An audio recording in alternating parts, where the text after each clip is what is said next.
जी प्रणाम नमस्कार। मैं अमन कुमार उर्फ पप्पू यादव, जिला अध्यक्ष औरंगाबाद। साथियों, आज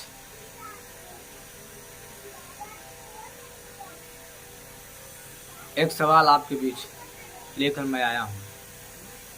मैं आपसे पूछना चाहता हूँ कि क्या हम यदु कुल के लोग ऐसे ही साजिश के शिकार होते रहेंगे? क्या हम यदु कुल के लोग अपनी लड़ाई नहीं लड़ पाएंगे? क्या हम यदु कुल के लोग शांत बैठेंगे? क्या हम लोग किसी से डरते हैं? साथियों, आज हमारे समाज के उभरते हुए कलाकार संतोष रेणु यादव जी का आज सुनवाई थी। डायरी कॉल हुआ था, डायरी आ चुकी थी। देखिए किस तरह से यहाँ साजिश का शिकार हुए हैं हमारे संतोष रेणु। जब पिछली 21 तारीख को बहस थी, नहीं होती है, 23 को बहस हो जाता है। फिर 23 को हमारे डायरी को रिजेक्ट कर दिया जाता है कि डायरी सही नहीं है। जब डायरी आती है और 29 को बहस होना होता है और बेल होने की बात होती है, तो फिर अगले आदेश तक क्यों टाला जाता है? क्या न्यायालय महोदय को ये नहीं पता था कि हम इसमें भी कुछ न कुछ मांगे? आपने न्यायालय महोदय, लोकतंत्र के चौथे स्तंभ जो होते हैं, हम लोग को न्यायालय पर पूरा भरोसा है, लेकिन आज आपने न्यायालय को कलंकित किया है। आज आपने न्यायालय को भी घूसखोर बनाने का काम किया है। आप एक एक करके बारी बारी से ये डेट को डेट पर डेट देते हैं, और आप एक ही बार क्यों नहीं कह देते हैं कि पूरा एविडेंस के साथ पुलिस प्रशासन इसकी सबूत को पेश करे? क्योंकि आपको पता है कि संतोष रेणु यादव निर्दोष है। किसी तरह से, इसी तरह से समय को आगे बढ़ाते चला जाए और उनको ज्यादा दिनों तक रख करके उनको मानसिक टॉर्चर किया जाए, ताकि वह व्यक्ति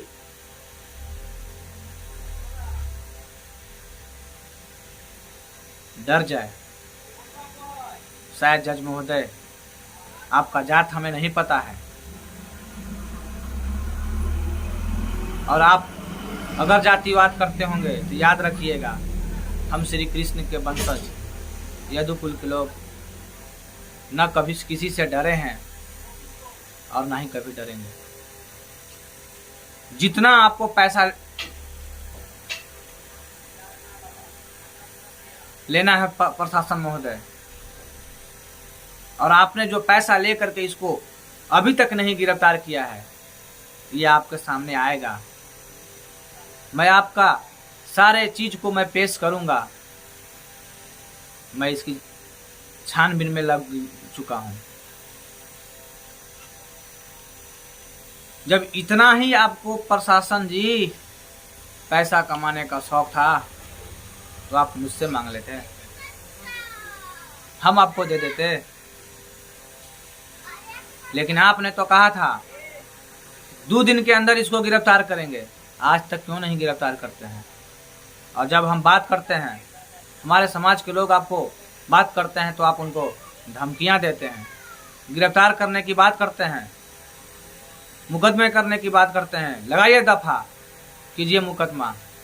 कौन डरता है आपके मुकदमा से? तैयार हो जाइए आर पार की लड़ाई के लिए।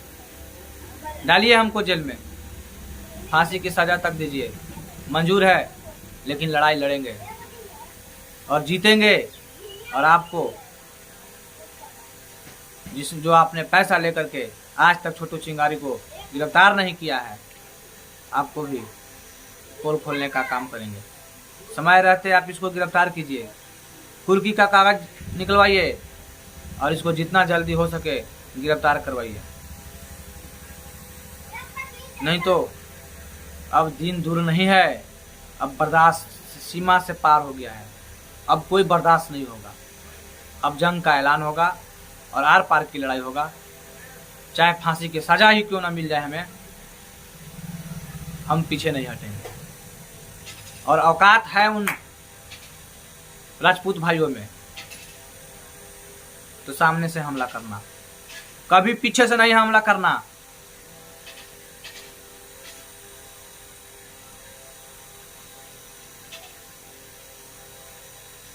तुम दलाली कर सकते हो, तुम्हारा इतिहास है, तुम किसी का दलाली करते हो। जब संतोष रेणु यादव गलत है तो चिंगारी भी गलत है। संतोष रेणु यादव को जेल हुआ तो चिंगारी को जेल होना चाहिए, हमारी मांग तो यही है। और नहीं तो फिर दोनों को छोड़िए, न्यायालय देखेंगे, जब आदेश आगा कुर्की का तो दोनों फिर जेल जाएंगे। लेकिन जब जेल हुआ है तो बेल तो संतोष का होगा ही, संतोष रेणु का, लेकिन चिंगारी नहीं बचेगा। कल से ये लड़ाई तेज होगी। हम अधिकारी से बात करेंगे, बड़े बड़े अधिकारी से बात करेंगे और इस केस के मैटर पे हम अपने भाई को बेल करवाएंगे। कल तक हमने न्यायालय पर भरोसा रखा था, हमने कल तक ये समझा था कि न्यायालय ईमानदार होते हैं, न्यायालय के लोग वो पैसे पर नहीं बिकते हैं, वो बेल देंगे। लेकिन डेट को बढ़ाया है, अगले बहस। याद रखिएगा, आप सत्य को परेशान कर सकते हैं, पराजित नहीं कर सकते हैं। आप अगर ये चाहते होंगे कि दिन पर दिन इनका समय बढ़ाते चले जाएं और संतोष रेणु यादव को मानसिक गुलाम बना जाए, तो याद रखिएगा हमारे भगवान का जन्म ही जेल में हुआ है और हमारे लोग जेलों से नहीं डरते हैं, जेलों को हम अपना घर समझते हैं। और आपको अगर ये लगता होगा प्रशासन जी कि आप अमन यादव को डरा लीजिएगा, तो याद रखिएगा हम जेल जाना पसंद करते हैं, लेकिन अपनी समाज की लड़ाई लड़ेंगे। हमारे समाज पे जो आंख उठा करके देखेगा उसके खिलाफ आर पार की लड़ाई होगा। प्रशासन महोदय हमें मजबूर न करे, हम अभी एक सभ्य व्यक्ति बनकर अपनी समाज की लड़ाई लड़ रहे हैं। जिस दिन हम अभी कलम उठा करके लड़ाई लड़ रहे हैं, कलम की ताकत से लड़ाई लड़ रहे हैं, मजबूर ना करें हमें बंदूक उठाने पे। आप जैसे पुलिस प्रशासन और आप जैसे नेता के कारण ही लोग आतंकवादी बनते हैं, क्योंकि उनके समाज को परेशानी किया जाता है, उनके लोग को परेशानी किया जाता है। जब कलम की लड़ाई हार जाते हैं तो लोग बंदूक उठा लेते हैं। और अगर अमन यादव को भी आप इस पे मजबूर कीजिएगा तो फिर अमन यादव भी तैयार है, हंसते हंसते फंदा पर लटक जाएगा, लेकिन समाज की लड़ाई अंतिम दम तक लड़ेगा। और जितना नेताओं में दम होगा अपना पावर लगा लीजिएगा। आज से जंग का ऐलान है, आज से सर पे कफन बांध के मरने की तैयारी से हम निकल चुके हैं। और मेरे साथी, मेरे यादव कुल के लोग, आप लोग मेरा साथ दीजिए और हमारे ऐलान का प्रतीक्षा कीजिए। और जिस दिन भी मैं आपको बुलाऊं आप आइए। आप इतना याद रखिए, आपको लड़ाई संतोष रेणु यादव की बेल की नहीं लड़नी है, आपकी लड़ाई छोटू चिंगारी उर्फ बेंगवा की जेल की लड़ाई लड़ना है। संतोष रेणु यादव को छूटना है, वो छूटेंगे, क्योंकि सत्य परेशान हो सकता है, पराजित नहीं हो सकता है। हमारे भाई सत्य के रास्ते पे हैं, हमारे भाई का पूरा एविडेंस है, हमारे भाई ने गलत नहीं किया है, हमारे भाई ने जा करके आत्मसमर्पण किया है, हमारे भाई उन लोगों जैसा भगौड़ा नहीं बनकर भागते हुए नहीं चल रहा है। इसलिए हमें गर्व है अपने भाइयों पर, संतोष रेणु यादव पर और हमारे समाज के सभी लोगों पर कि जो आपने भगौड़ा नहीं बना, आपने सामने जा करके मिलने का काम किया। इसलिए पुनः आप सभी को कहते हैं कि जितना भी नेताओं में और पुलिस प्रशासन में दम होगा दम लगा लीजिएगा।